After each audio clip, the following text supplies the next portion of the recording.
Here's a quick overview of what we're going to cover today. First, we're going to talk about the difference between SEM and SEO.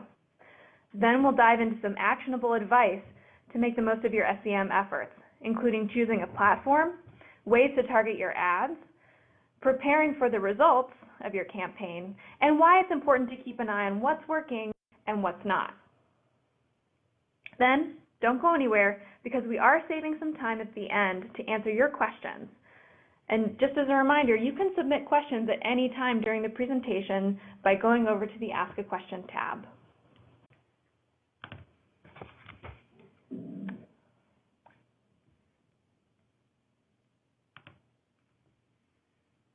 So, just to get started, we want to make sure everyone understands the difference between SEO and SEM, because these acronyms can get a little confusing for all of us.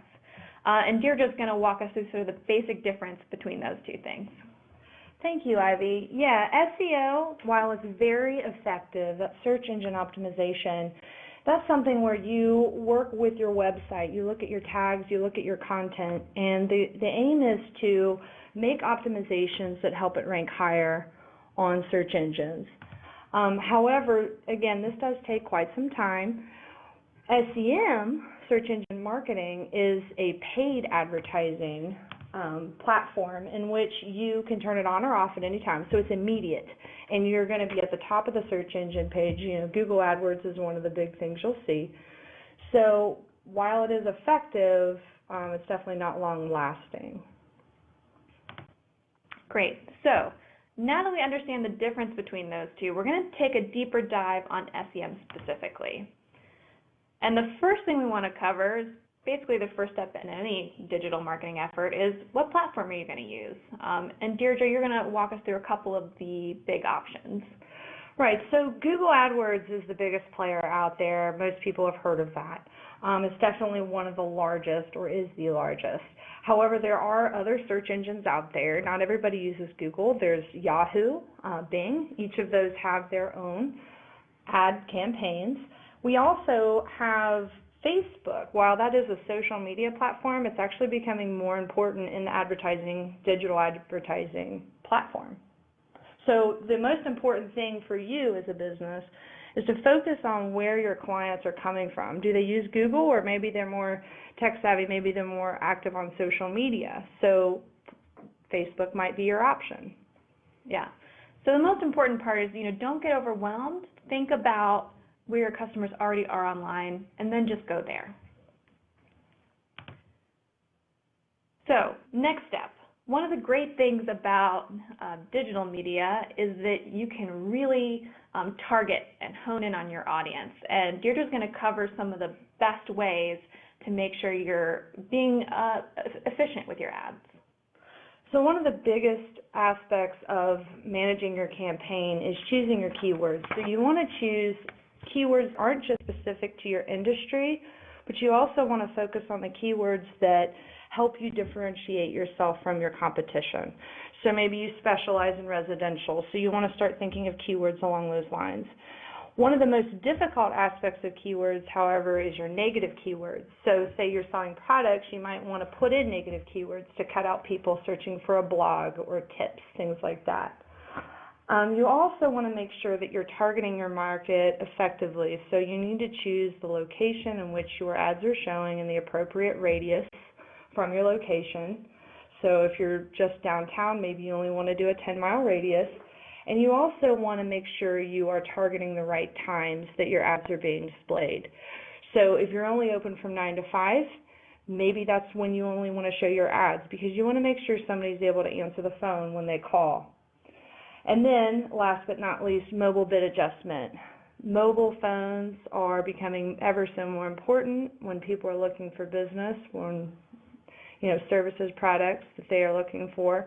So a lot of people make their purchasing decisions when they're on their mobile phones. So it is good to put in a mobile bid adjustment to help target those over just a desktop, searcher.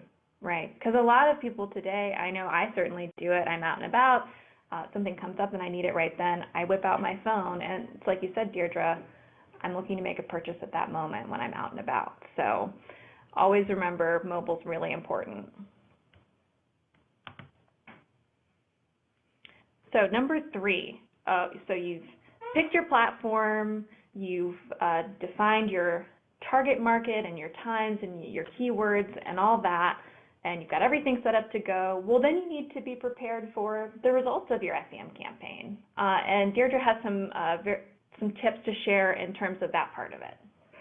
So one of the biggest aspects of campaign performance is how optimized your website is, as far as you want to make it user-friendly, you want to have your phone number, your email clearly visible on the page, and it also helps to have a contact form there as well. But not only that, once you're getting the calls, once you're getting the emails, you want to make sure that you are responding to those. You want to make sure somebody's there to answer the phone. You want to make sure that you're responding to the emails that are coming in from your contact form. Right, because, and this ties back to the, making sure you're displaying your ad at the right time. And this is why Deirdre mentioned this earlier. If someone sees your ad and makes a call and, well, you're not there to take the call, well, then you've just lost an opportunity. Or someone clicks and you're paying for that click. You don't want to lose the opportunity to make sure you follow up with those customers. So it's not just a matter of setting up your SEM campaign. You got to make sure you're ready to handle the increased volume and increased traffic, right, Deirdre? Correct. And would you even recommend, if you have enough staff, like appointing someone to make sure that during those times they're around? Or Absolutely. You want to make sure that they're being diligent about checking that email that these contact forms are going to. Maybe it's not their personal, maybe it's their info@.com email. So you want to make sure that whatever channels you are providing on your website for people to contact you, that they're being checked. Yeah. So the last very important point is that anytime you're running an SEM campaign, you want to keep an eye on how is it doing? What are the results? So Deirdre, can you walk us through some of the ways our small business owners can make sure they're getting the most for what they're putting out there? Right. After a certain amount of time, I'd say after about a week, you're going to have enough data under your belt to figure out what keywords are working, what ads are working. I highly recommend anything that's not getting you the clicks or the click-through rates that you are looking for, definitely cut it out. Take out the low-performing keywords, take out the low-performing ads, but also look at the ads that are performing well and try to figure out what it is about those ads that are enticing people to click, and then maybe trying to use that formula in creating more ads. And then make sure that you are focusing on a budget as well. Big box stores can spend thousands of dollars a month on ad campaigns, so it's really important to understand that this could really get away from you if you're not tracking it. So you do have the ability to set a budget by day, by week, or even by month. So look at how it's performing, focus on the budget that makes the most sense, and definitely stick to that.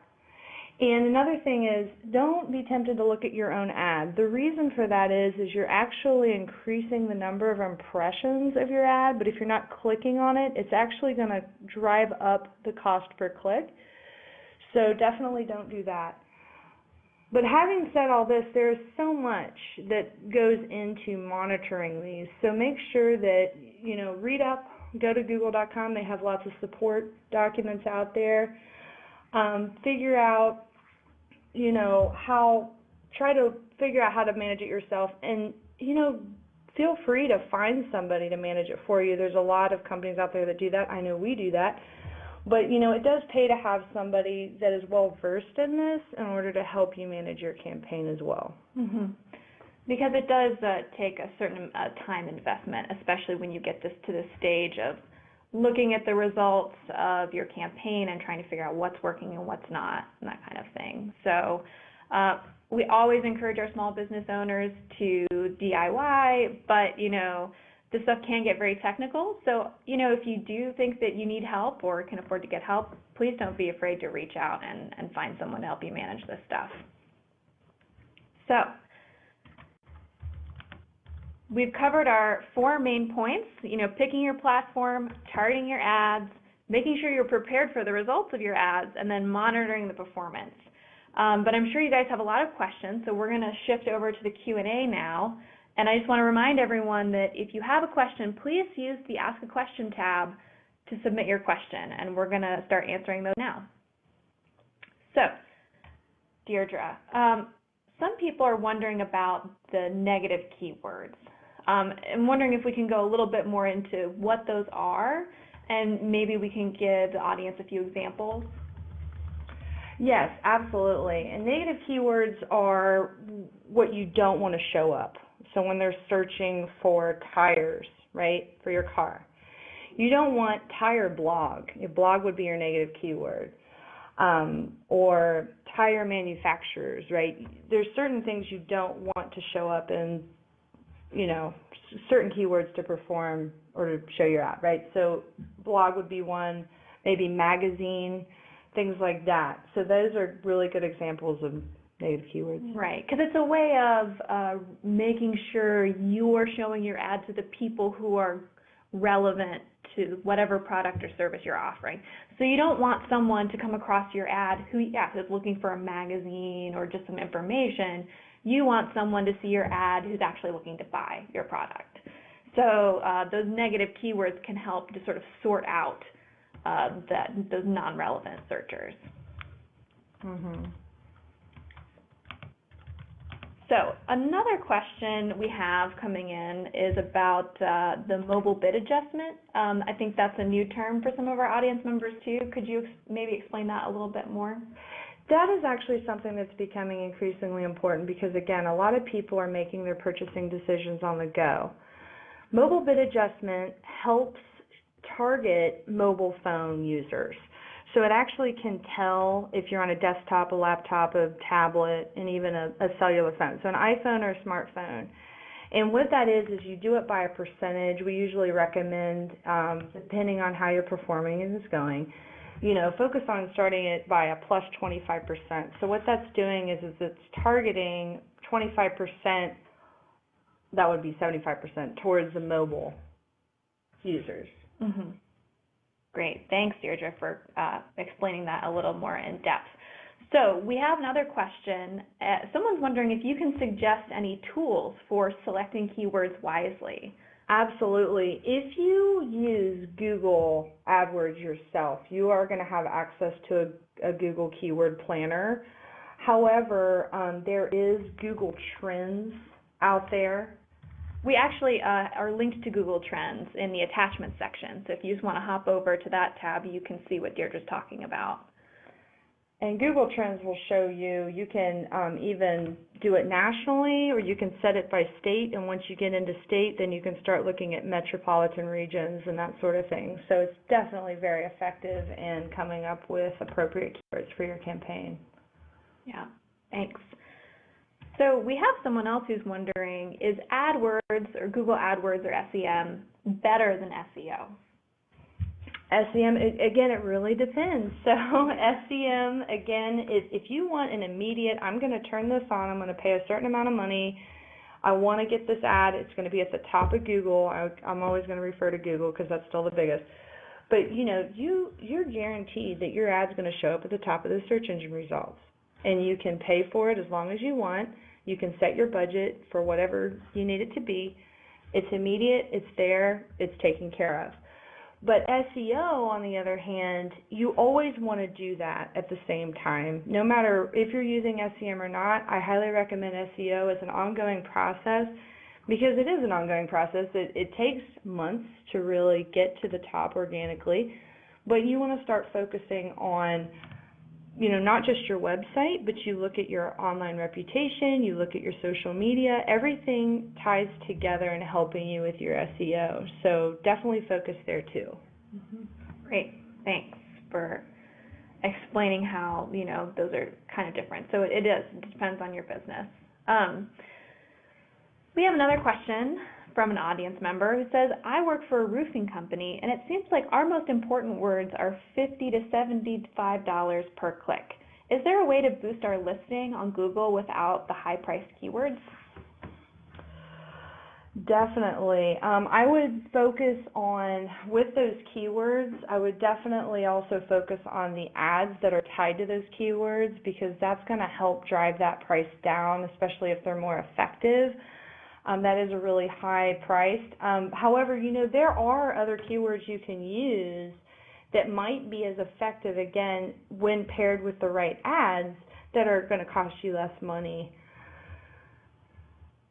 I hope that answers your question. Very helpful. Thank you, Deirdre. So we have someone else who's wondering, what if they have a business that isn't a brick and mortar store? Are their strategies, is the strategy different, or is it the same for someone who just has an online store versus brick and mortar? Well, the online stores, right off the bat, you're going to be usually you're a national-based business. So right away, you're probably going to require a bigger budget, because you're going to have a bigger territory than, say, somebody that's just downtown. However, at the same time, your cost per click is going to be a little lower, or a lot lower, just because your demand's going to be higher. So I guess that would be the biggest thing. Just make sure that you either set it for a national base, or if you want to focus on specific metropolitan areas. Yeah. So following up on some of the talking we've done about keywords, we have someone who's wondering, how do you check for keywords effectiveness? Does that tie back into just seeing how your ads are performing, or?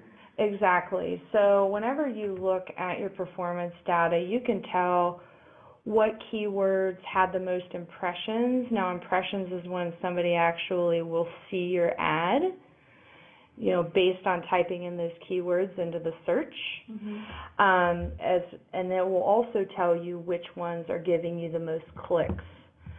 So depending on your, how you're trying to roll it out, sometimes impressions good enough, because if you already have a good brand out there and they're still seeing it, they might not necessarily click on it, but they'll see, But the clicks are obviously what you're trying to get them to ultimately do. So you will also see those as well. And then I would definitely recommend, again, anything that's not performing, if they're not even getting an impression, then it's probably not worth having them in the campaign at all. Yeah. So going back to targeting by time, we have someone who's asking, I think this is a really good question, besides store hours, is there any other reason for timing your ad display? Is there anything else that our small business owners might want to take into consideration when they think about those ad times? Definitely, and I was just having this conversation with somebody yesterday. He does home insurance, and so his office hours are 8 to 5, and we did narrow it down to 8 to 5. But then I got to thinking, I said, well, a lot of people that are looking for home insurance are going to be looking when they get off work, so why not keep it open until 9 p.m.? That makes sense. However, you don't necessarily want your ad up at 3 o'clock in the morning, because most likely if they're online browsing around at 3 in the morning, they're probably not going to make a decision. They might click on your ad, you're going to pay for that click, but are they really going to pick up the phone and call you? Are they really going to write you an email? Probably not. So you want to make sure that you're picking times that make sense for not just your business, but your industry as well.